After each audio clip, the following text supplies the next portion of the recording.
When I first went to prison in Virginia in the early 2000s, a 15-minute collect phone call cost between $7 and $8. So that meant nobody used the phones because we couldn't afford to talk a long time.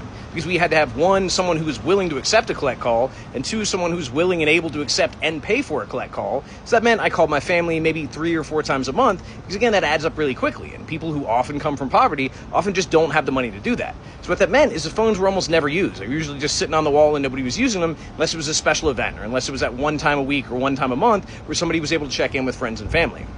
Then, back in 2007 or 2008, sometime around there, the FCC made a lot of changes to interstate phone call rates, which indirectly affected intrastate phone call rates. Because that meant all of a sudden 86 cents would get you a 20-minute collect phone call rather than $7.50 getting you a 15-minute collect phone call. And again, with the out-of-state rates being $20, $25, $30 for that 15-minute phone call, and those suddenly being $1.06, just the cut was incredible. What it meant was people were able to talk to their friends and able to talk to their families in a way they never could before. I used to call everybody. Called friends, called family, had a girlfriend, I had a girlfriend overseas, I had all kinds of different experiences.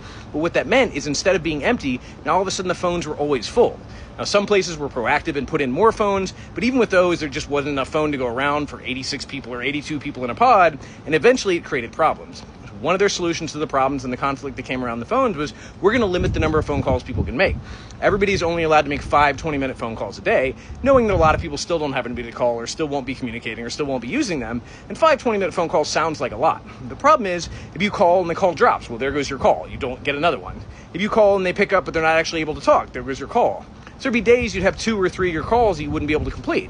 Again, you have some people who weren't able to make any calls during the day, so it didn't seem like a big deal to them. But what would usually happen is those people who had girlfriends or had friends or family they talked to regularly would use their calls, and they would either borrow or pay for somebody else's state number and use their state number. They'd put money on their account so they could call using a different account. So it really didn't change anything except basically make people break the rules to be able to use the phone, which again, I see both sides of it. One of the problems is anytime we're restricting access to communication, and communication is the highest predictor of success for people getting out of prison, it doesn't really make sense in the long run.